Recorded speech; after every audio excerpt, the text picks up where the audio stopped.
Hello student, welcome to गर्दम classes. कैसे हैं आप? आई होप सब मस्त होंगे। आज हम पढ़ेंगे इस सेट नंबर 5 है आपका 2020 822 MV। इस सेट के हम तीन क्वेश्चन कर चुके हैं। आज हम क्वेश्चन नंबर 4 से स्टार्ट करेंगे। 4 का क्या है? यूक्लिड विभाजन एल्गोरिथम का प्रयोग करके 426 तथा 576 का मैस है महत्तम समापवर्तक ज्ञात कीजिए। देखिए इसको हम किस तरह से करेंगे। यूक्लिड विभाजन एल्गोरिथम, यूक्लिड विभाजन एल्गोरिथम के प्रयोग से, यूक्लिड विभाजन एल्गोरिथम से देखिए इसमें देखिए छोटी संख्या कौन सी है? 426 छोटी है, 576 बड़ी है। मतलब 426 को 426 से 576 को मैं डिवाइड कर दूंगा। देखिए 426 की एक बार मल्टीप्लाई कर दूंगा तो 426 हो जाएगा। ठीक है, अब ये 576 में से 426 घटा दूंगा तो ये हो जाएगा 0 5 1 150। ठीक है, तो यूक्लिड विभाजन एल्गोरिथम होता क्या है? भाज्य बराबर भाज्य गुणा भागफल प्लस शेषफल। मतलब 576 को हम किस तरह से करेंगे? 426 गुणा 1 प्लस 150। भाज्य बराबर भाज्य गुणा भागफल प्लस शेषफल। तो यहाँ रिमाइंडर क्या आ गया? रिमाइंडर मतलब शेषफल 0 नहीं आया। ठीक है, ये प्रक्रिया हम तब तक चलाएंगे जब तक हमारा रिमाइंडर मतलब शेषफल 0 ना हो। ठीक, अब 150 से 426 को डिवाइड करेंगे। करिए, 150 दूनी 300 हो जाएगा। ये हो जाएगा 6 2 1। तो अब 426 के टुकड़े करेंगे। 426 को हमने कैसे लिखा? 426 बराबर 150 गुणा 2 प्लस का 126। तो रिमाइंडर आपका यहां भी 0 नहीं आया। ठीक, रिमाइंडर यहां भी 0 नहीं आया। अब 126 से हम 150 को करेंगे। करिए भाई 150 को, 126 ही कम 126। अब इसमें से घटा दूंगा, 150 में से 126 घटा दूंगा, ये हो जाएगा 24। कितना हो जाएगा? 24। अब 150 के टुकड़े करिए तो 150 बराबर 126 गुणा 1 प्लस 24। तो आपका रिमाइंडर यहां भी 0 नहीं आया। ठीक है, तो अब इसको थोड़ा आगे बढ़ाते हैं। अब 24 से 126 को डिवाइड कर दीजिए। 24 से 126 को मैं डिवाइड कर दूंगा तो देखिए 24 पंजे 120, 24 पंजे 120, 24 पंजे 120। तो कितना? 126 में से 120 घटा दिया, कितना हो गया? 126 में से 120 6। ठीक है, तो अब हमारा 126 को मैं कैसे लिखूंगा? 126 बराबर 24 गुणा 5 प्लस 6। ये शेषफल हो गया 6। तो रिमाइंडर यहां भी 0 नहीं आया। अब 6 से आप 24 को डिवाइड कर दीजिए तो 6 चौक 24, 6 चौक 24। ये पूरा कट गया। रिमाइंडर क्या आ गया हमारा? यहाँ 0। तो 24 को हम लिखेंगे 24 बराबर 6 गुणा 4 प्लस रिमाइंडर क्या आ गया? यहाँ 0। तो यहाँ रिमाइंडर 0 आ गया। शेषफल जब तक 0 ना आए तब तक इस प्रक्रिया को हम करते रहेंगे। तो यहाँ भाजक क्या है? भाजक यहाँ 6 है। भाजक क्या है? तो यहाँ लिखो, यहाँ भाजक क्या है भाई? 6 है। तो यहाँ लिखेंगे अतः HCF निकालना है। HCF मतलब महत्तम समापवर्तक। HCF महत्तम समापवर्तक किसका निकालना था? 426 और 576 का। 426 और 576 का HCF कितना आया? 6 आया। आप इसको इस तरह लगा लेंगे। ठीक है, चलिए अगले क्वेश्चन पे चलते हैं। अगला क्वेश्चन है 4 का ख। सिद्ध कीजिए cos 0 plus sign 30 plus sign 45 into sine 90 plus cos 60 minus cos 45 बराबर 7/4। देखिए भाई इसको हम किस तरह से लगाते हैं, लेफ्ट हैंड साइड लेकर चलेंगे। दिया है कोस 0 साइन 30 प्लस साइन 45, ये हो गया साइन 90 साइन 90 कोस 60 माइनस कोस 45। ठीक है, कोस 0 का मान होता है 1, साइन 30 का मान 1/2, साइन 45 का मान 1/√2, साइन 90 का मान साइन 90 का मान 1, कोस 60 का मान 1/2 और कोस 45 का मान होता है 1/√2। ठीक है, चलिए भाई अब आप इसको और इसको जोड़ देंगे। 1 में 1/2 जोड़ दूंगा तो 3/2 हो गया, 3/2 प्लस √1/2। अब ये कितना हो गया, 1 में 1/2 जोड़ दूंगा तो 3/2 माइनस का 1/√2। अब ये फॉर्मूला बन गया, कौन सा फॉर्मूला बन गया, एक बार माइनस का एक बार प्लस का, a प्लस बी और a माइनस बी। तो फॉर्मूला बना दीजिए a² माइनस b² का, तो a² माइनस का b²। ठीक है, चलिए 3 का वर्ग 9, 2 का वर्ग 4 तो 9/4 और माइनस 1 का वर्ग 1 √2 का वर्ग 2। ठीक है, चलिए इसको थोड़ा सा, अब ये हो गया 9/4। अब इसका मैं एलसीएम ले लूँगा। देखिए 1/2 है तो मैं इसमें क्या करूँगा, ऊपर नीचे 2 से गुणा कर दूंगा।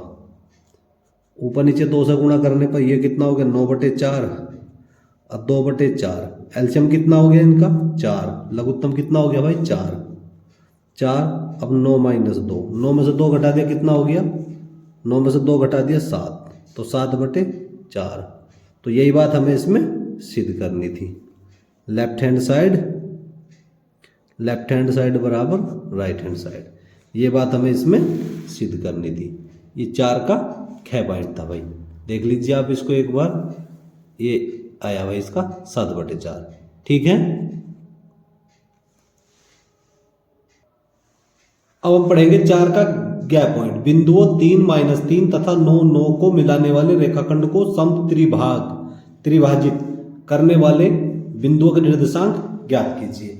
देखिए भाई हमारे पास में क्या है, तो बिंदु हैं ए और बी। क्या है, बिंदु हैं ए और बी। आप ए और बी बिंदु ऐसे करके बना लेंगे। तो ए बिंदु के निर्देशांक क्या है, ए बिंदु के निर्देशांक है जी आपके पास में 3 और -3, और बी बिंदु के निर्देशांक क्या है, बी बिंदु के निर्देशांक है 9 9। ठीक है, बी बिंदु के निर्देशांक हो गए 9 9। अब बिंदु 3 -3 तथा 9 9 को मिलाने वाले रेखाखंड को तीन भाग मतलब समान 3 भागों में विभाजित कर देंगे। तो कोई बिंदु यहाँ P ले लेंगे, हमने कोई बिंदु P ले लिया, कोई और यहाँ कोई बिंदु Q ले लिया। ठीक है, अब देखिए, अब इसको समान 3 भागों में बांट लेंगे, 1 2 3, इधर से लेंगे 1 2 3। ठीक है, तो समान 3 भागों में विभाजित करने के लिए बिंदु P के निर्देशांक में ले लूँ x y है, बिंदु P के निर्देशांक x y और इसके निर्देशांक ले लूँ x डैश और y डैश। ठीक है, इसके निर्देशांक ले लिए मैंने x डैश y डैश। चलिए अब अगर मैं a यहाँ करूँ, मतलब बिंदु P के निर्देशांक निकालने के लिए, तो मैं इसको देखिए यहाँ करूँगा, ये यहाँ से यहाँ तक की जो डिस्टेंस हो जाएगी, दूरी ये 1 मान लूँगा मैं, कितनी हो जाएगी 1। ठीक है, और यहाँ से यहाँ तक की दूरी मान लूँगा 2, इसकी जस्ट दुगुनी है ये दूरी है यहाँ से यहाँ तक 2। ठीक है, ये ऐसे करके। ठीक, अगर मैं ए से क्यू तक की लूँ तो ये हो जाएगी 2, ऐसा करके। ठीक है, और इसको मैं ऐसे करके ले लूँगा और यहाँ से यहाँ तक की दूरी हो जाएगी 1, मतलब ये इससे आधी है। ठीक है, अब इसको आप समझेंगे बहुत ढंग से। देखिए इसमें क्या है, तो हमें देखिए AP हमें दिखाना है AP, तो लिखेंगे AP अनुपात PB, AP अनुपात PB 1:2। अगर हमें AP अनुपात PB निकालना है, AP अनुपात पी बी, तो 1:2, ठीक। और ए क्यू अनुपात क्यू बी, ये कितना हो जाएगा? देखिए यहां से ए से क्यू तक की डिस्टेंस कितनी है? 2, तो 2:1, 2:1। इसे थोड़ा आगे बढ़ाते हैं। अब हमें निकालने हैं बिंदु P के निर्देशांक। क्या निकालने हैं? बिंदु P के निर्देशांक, बिंदु P के निर्देशांक। तो बिंदु P के निर्देशांक क्या है भाई? बिंदु P के निर्देशांक हैं XY है, बिंदु P के निर्देशांक है XY। चलिए भाई, तो XY हम लगा लेंगे। फॉर्मूला क्या होता है? m1x2 और m2x1 अपोन में किसके? m1 प्लस m2, m1y2 और m2y1 अपोन में किसके? m1 प्लस m2, ठीक है। चलिए अब इनके आप शुरू वाले को m1 अनुपात m2 मान सकता हूं मैं, दूसरे वाले को इसको भी m1 अनुपात m2 मान सकता हूं। अब m1 का मान क्या है? 1 है। कितना है? 1। x2 का मान है 9। देखिए ये x1, ये x1 y1, ये x2 y2, ठीक है। 1 गुणा 9 और m2 का मान है 2, x1 का मान है 3, m1 m2 1 प्लस 2, ठीक है। अब ये हो गया 1 m1 y2 का मान है 9, m2 2, y1 -3 अपोन में किसके? हो गया भाई m1 m2 का मान रख दिया m1 x2। इसी प्रकार m1 m2 का मान है 1 प्लस 2। थोड़ा सा आगे बढ़ाते हैं इसको। ये हो गया 9 और 3 दूनी 6 बटे 3। अब ये कितना हो गया? 9 और 3 दूनी 6 और बटे किसके? 3। चलिए इसको थोड़ा और आगे करते हैं। ये हो गया 9 6 15, 15 को 3 से डिवाइड कर दूंगा, कितना हो जाएगा? 5। और 9 में से 6 घटा दिया 3 को 3 से डिवाइड कर दूंगा, कितना हो जाएगा? 1। तो बिंदु P के निर्देशांक आ गए जी 5 1। बिंदु P के निर्देशांक 5 1। तो बिंदु P के निर्देशांक हमने निकाल दिए। अब हमें निकालने हैं बिंदु Q के निर्देशांक। तो यहां लिखेंगे Q बिंदु के निर्देशांक, Q बिंदु के निर्देशांक, Q बिंदु के निर्देशांक। Q बिंदु के निर्देशांक क्या हो जाएंगे भाई? Q बिंदु के निर्देशांक हो जाएंगे, आप इसको भी m1 x2 और m2 x1 upon m1 plus m2 और m1 y2 m2 y1 upon में किसके? m1 प्लस m2, ये वाला फॉर्मूला लगा देंगे। अब बिंदु P के Q के निर्देशांक है x डैश y डैश, तो इसमें क्या है? m1 m2 बदल गए केवल, तो m1 हो गया 2, x2 कितना है? x2 है 9, m2 कितना है? m2 है 1, x1 कितना है? x1 है 3, ठीक है। और ये हो गया m1 प्लस m2 कितना हो गया? 3, m1 कितना हो गया? 2, y2 कितना हो गया? 9, m2 कितना हो गया? 1 और y1 हो गया -3 अपोन में किसके? अपोन में हो गया 3, 2 प्लस 1, 1 प्लस 2 3, एक ही बात है। 9 दूनी 18, 18 और 3 कितना हो गया? 21 बटे 3, 9 दूनी 18, 18 में से 3, ये हो गया 18 में से 3 घटा दिया, कितना हो गया? 15 बटे 3, 21 बटे 3 कितना हो गया? 7, कितना हो गया? 7, 7 या 21 और ये हो गया 5 या 15, 3 पंजे 15, 7 5, ठीक है। तो ये आपके बिंदु Q के निर्देशांक हो गए। बिंदु Q के निर्देशांक 7 5 और बिंदु P के निर्देशांक 5 1। एक बार आप इस क्वेश्चन को पूरे को देख लेंगे।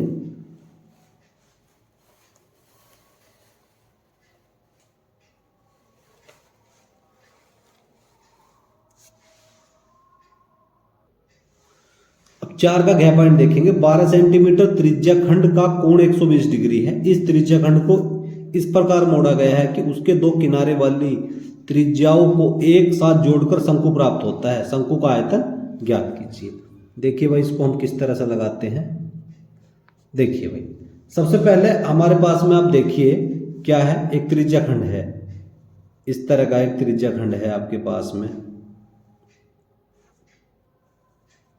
ये आपके पास में एक त्रिज्या खंड है, इसका कोण है 120 डिग्री। ठीक है, इसका कोण कितना है 120 डिग्री। इसकी त्रिज्या है 12 सेंटीमीटर। कितनी है 12 सेंटीमीटर।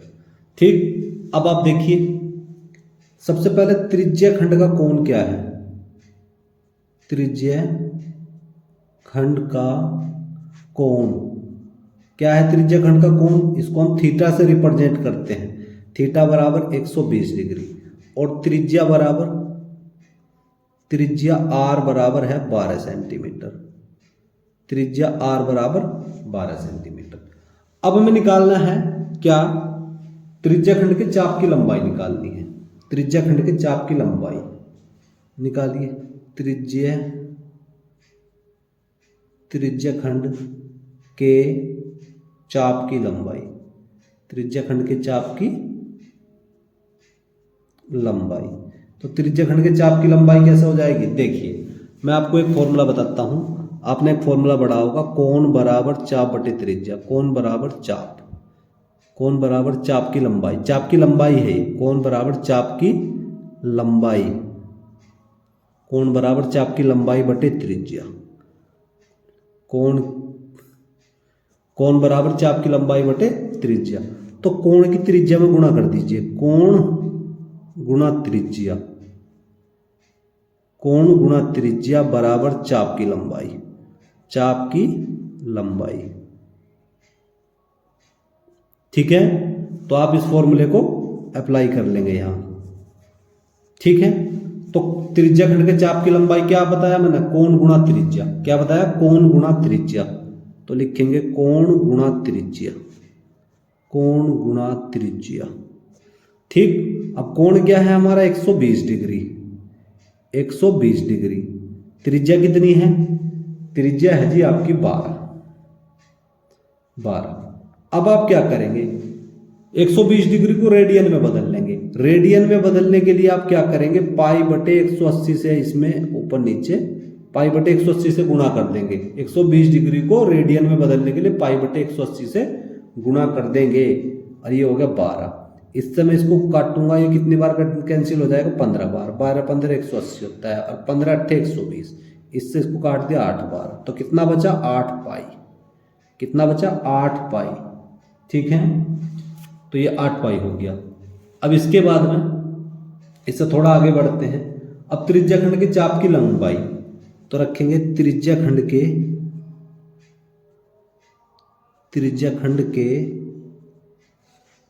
चाप की लंबाई। त्रिज्या खंड के चाप की लंबाई, त्रिज्या खंड के चाप की लंबाई कैसे हो जाएगी, शंकु के आधार की परिधि बराबर शंकु के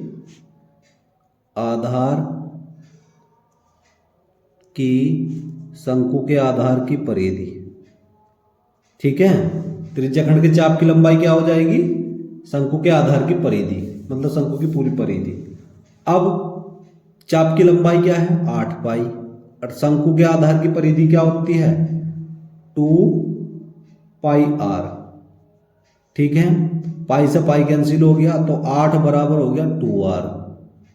8 बराबर 2r। अब 2 से 8 को काटूंगा तो इंप्लाइज दैट r बराबर कितना हो गया, 4। r का मान कितना हो गया, 4। r बराबर 4 सेंटीमीटर। अब शंकु की तिर्यक ऊंचाई, शंकु की तिर्यक ऊंचाई तो निकाल लेंगे शंकु की तिर्यक ऊंचाई। शंकु की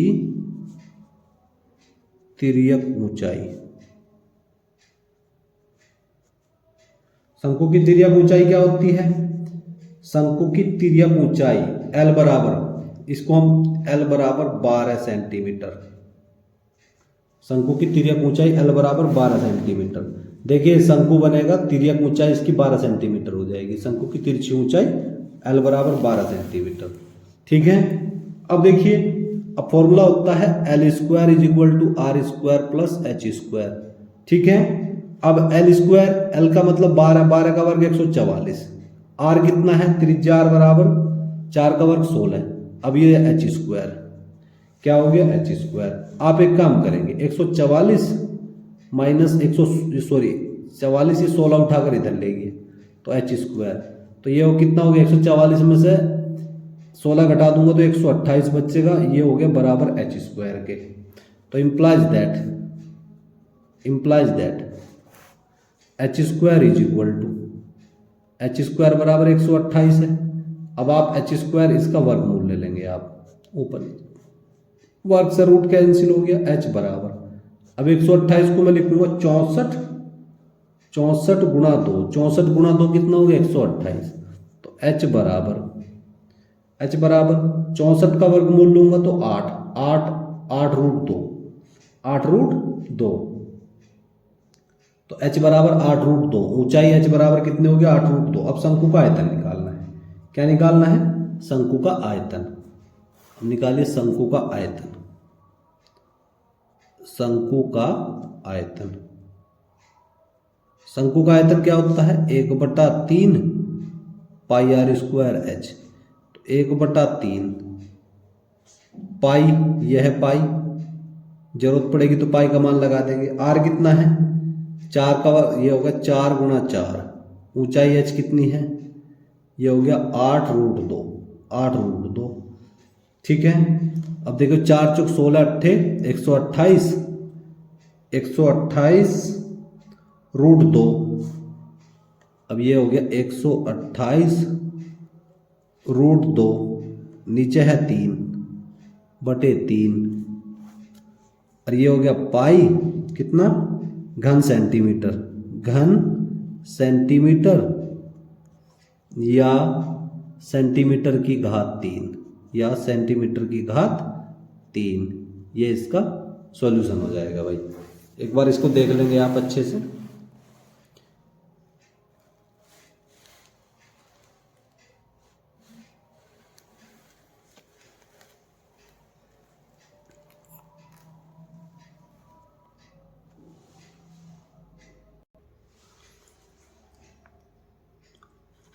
पांच का क्या पॉइंट देखिए, द्विघात बहुपद 6x² - 3 - 7x का शून्य ज्ञात कीजिए।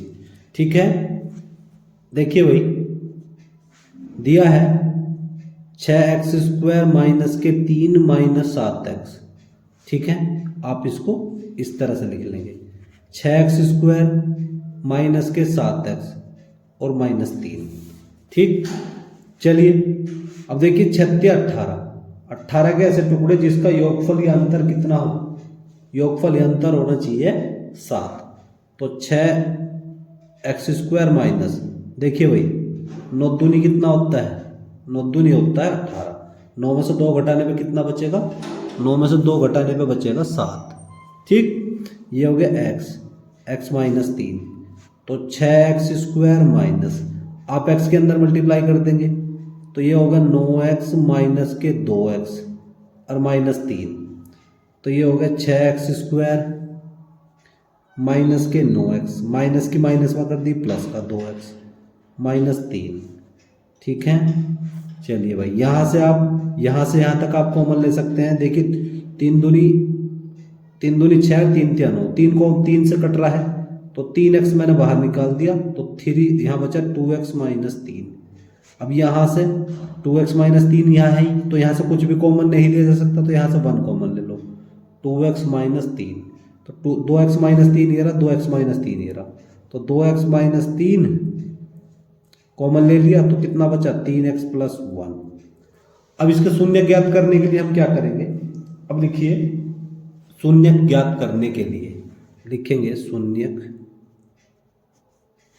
शून्य ज्ञात करने के लिए आप इन दोनों को 2x - 3 बराबर 0, इनको 0 के बराबर रख देंगे तो 2x बराबर 3, तो x बराबर किसका हो गया x बराबर हो गया एक तो 3/2, दूसरा रखो, दूसरा है 3x + 1 बराबर 0, 3x + 1 बराबर 0, तो 3x बराबर 1 इधर जाके कैसा हो गया माइनस का 1, तो x बराबर किसके हो गया -1/3।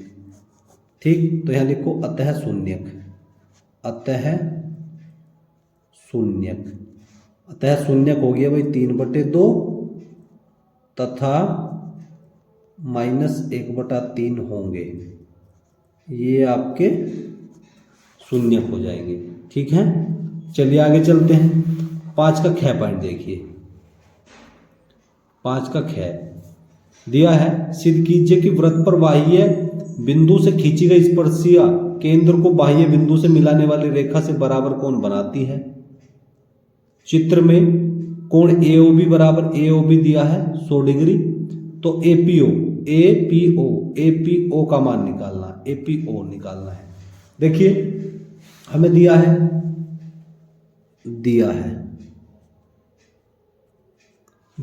क्या दिया है, कोण AOB बराबर दिया है हमें 60 डिग्री, कोण AOB किसके बराबर दिया है 60 डिग्री दिया है। कोण OAP बराबर है 90 डिग्री। देखिए अगर मतलब ये O जो है, O से A तक वृत्त के केंद्र से परिधि पर डाला गया लंब, ये क्या है, ये वही 90 डिग्री का एंगल यहाँ बनाएगा, क्योंकि यहाँ स्पर्शी रेखा बन रही है, क्या खींच रही है, स्पर्शी खींच रही है, तो यहाँ भी 90 डिग्री। किसी बिंदु P से किसी वृत्त पर अगर हम स्पर्शी खींचते हैं तो वहाँ 90 डिग्री का कोण बनता है। तो ये क्या हो गया, कोण OAP 90 डिग्री और OBP इसी प्रकार कोण OBP भी 90 डिग्री का हो जाएगा। ठीक है, चलिए अब हम जानते हैं कि चतुर्भुज के 4 कोणों का योगफल 360 डिग्री होता है। लिखेंगे हम जानते हैं कि चतुर्भुज के चारों कोणों का योगफल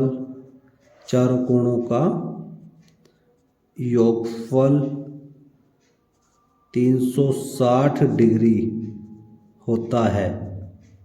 देखिए भाई इसमें अब हमारे पास एक चतुर्भुज बन रहा है ABCD, मतलब 4 कोने हैं AB, तो 4 भुजाओं से घिरी बंधा करते को हम चतुर्भुज बोलते हैं। 4 भुजाएं बन रही है, 1 2 3 4। ठीक है, तो इनका अब कोण OAP देखो, कोण OAP, कोण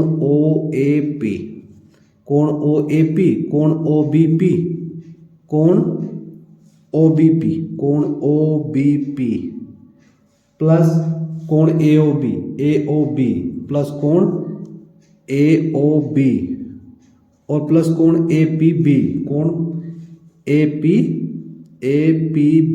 बराबर किसके बराबर है 360 डिग्री के। ठीक है, बराबर हो गया 360 डिग्री के। कोण OAP 90 डिग्री, कोण OBP 90 डिग्री, कोण OAB दिया है आपको 100 डिग्री। अब कोण APB हमें सबसे पहले ये निकालना है। ठीक है, अब कोण APB बराबर 360 डिग्री माइनस, देखो 9 180 डिग्री, तो ये हो जाएगा 100 डिग्री 380, ये हो जाएगा 280 डिग्री। कोण 360 में से 280 डिग्री अगर मैं घटाता हूँ तो कितना बचेगा, ये बचेगा जी आपके पास में 80 डिग्री। कितना बचेगा 80 डिग्री। अब हमें वैल्यू निकालनी है APO की। अब APO क्या है, अब यहां लिखेंगे कोण APO आधा है किसका, कोण APB का, कोण APB का। अब 1/2 APB का मान क्या है 80 डिग्री, इससे इसको काटूंगा तो कितना डिग्री आ जाएगा, कोण 40 डिग्री। तो कोण APO बराबर आ गया जी आपका 40 डिग्री। ये आपका सॉल्यूशन हो जाएगा। ठीक है, अब अगला क्वेश्चन देखते हैं। 5 का गैप पॉइंट। 5 का गैप पॉइंट में देखिए भाई, कोस A बटे 1 minus tan A minus sine square A बटे कोस माइनस साइन। चलिए इसकी लेफ्ट हैंड साइड हम लेते हैं लेफ्ट हैंड साइड में दिया है कोस ए, कोस ए बटे 1 माइनस टेन ए, 1 माइनस टेन ए माइनस साइन स्क्वायर ए, साइन स्क्वायर ए अपॉन 1 माइनस सॉरी कोस ए माइनस साइन ए, कोस ए माइनस साइन ए, ये होगा कोस ए 1 माइनस टेन ए को मैं लिखूंगा साइन ए बटे कोस ए, साइन ए बटे कोस ए माइनस साइन स्क्वायर ए अपॉन में हो गया कोस ए माइनस साइन ए, कोस ए माइनस साइन ए। ठीक है, यहाँ आप एलसीएम ले सकते हैं। एलसीएम क्या हो गया यहाँ, ये होगा कोस ए, कोस ए है ये, यहाँ कोस ए माइनस साइन ए, कोस ए माइनस साइन ए अपॉन में किसके कोस ए, ठीक है, माइनस साइन स्क्वायर ए अपॉन में हो गया कोस ए माइनस साइन ए, कोस ए माइनस साइन ए, साइन स्क्वायर अपॉन कोस ए माइनस साइन ए। आप इस कोस ए को ऊपर ले जाएंगे, अब इस कोस ए को ऊपर मल्टीप्लाई कर दी तो ऊपर जाकर हो गया जी कोस स्क्वायर ए, कोस स्क्वायर ए अपॉन कोस ए माइनस साइन ए, कोस ए माइनस साइन ए, कोस ए माइनस साइन ए अपॉन में किसके साइन स्क्वायर ए अपॉन में किसके कोस ए माइनस साइन ए, कोस ए माइनस साइन ए।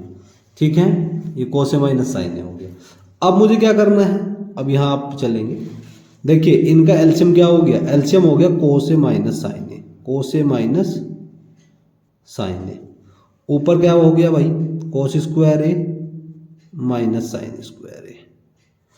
अब आप फॉर्मूला देख सकते हैं, ए स्क्वायर माइनस बी स्क्वायर का फॉर्मूला बन रहा है। एक बार हम इसको लिख लेंगे माइनस का, कोस ए माइनस साइन ए, कोस ए माइनस साइन ए, एक बार इसको हम लिखेंगे प्लस का, कोस ए प्लस साइन ए।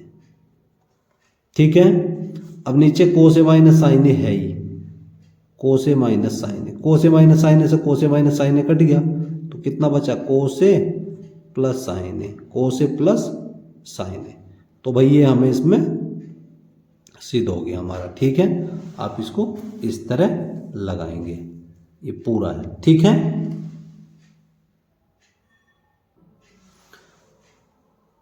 पांच का घ पॉइंट देखिए, इसमें क्या दिया है, इसमें मैं दिया है पानी बचाओ अभियान के प्रति जागरूकता के लिए एक कॉलोनी के 30 घरों का सर्वे करके पानी की मासिक खपत का व्यय निम्न सारणी में दिया गया है, माध्य व्यय ज्ञात कीजिए।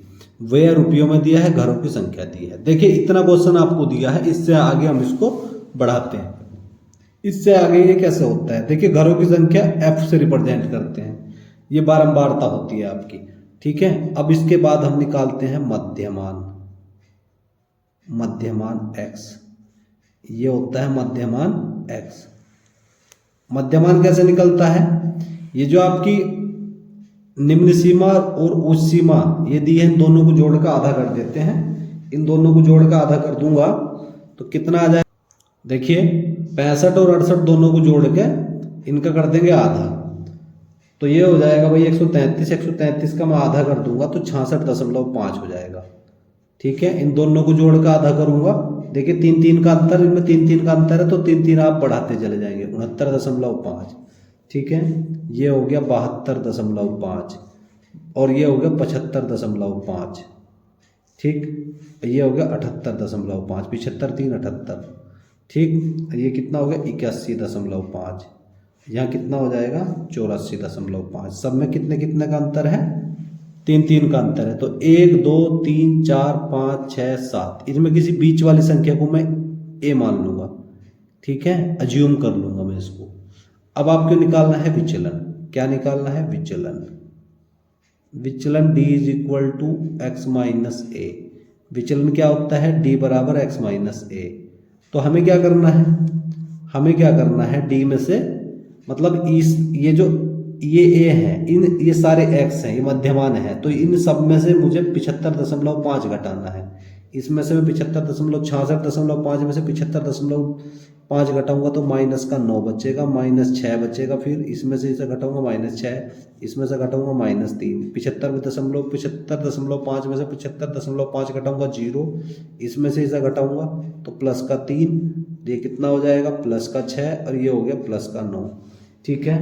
अब मुझे एफ और डी की मल्टीप्लाई करनी है। एफ और डी की क्या करनी है भाई? मल्टीप्लाई करिए भाई। एफ और डी की आप मल्टीप्लाई कर लेंगे। चलिए एफ और डी की आप पूरे में ही ले लेंगे, कोई समस्या नहीं है।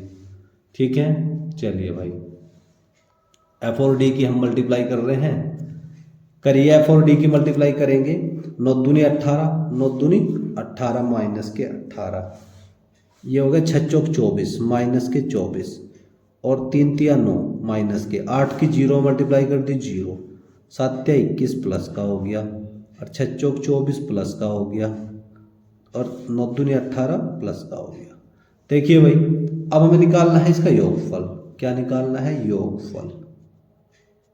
योगफल योगफल कितना हो जाएगा? Sigma F. योगफल को सिग्मा एफ से रिप्रेजेंट करते हैं। 2 4 6, 6 3 कितना हो गया? 6 3 हो गया 11, 11 8 19, 19 7 कितना हो गया? 19 7 हो गया जी, 19 7 26। अरे दोबारा जोड़ो, 2 4 6, 6 3 कितना हो गया? 9, 9 8 17, 17 7 24, 24 और 4 28, 28 2 30, सॉरी ये 30 हो गया भाई।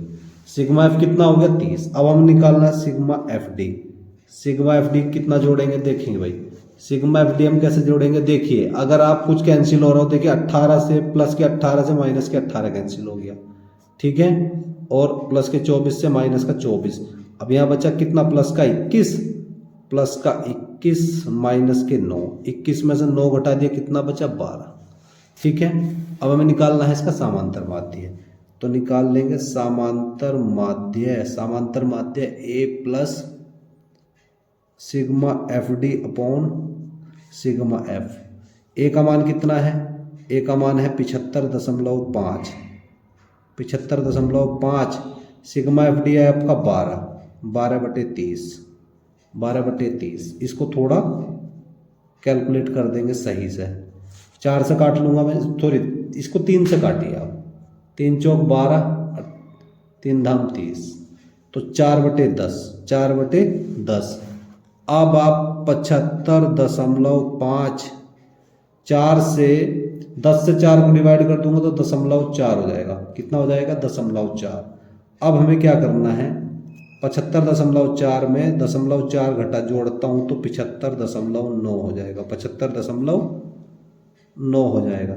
ठीक है, तो एक बार आप इसको और ढंग से देख लेंगे। ये हो गया ऐसे करके,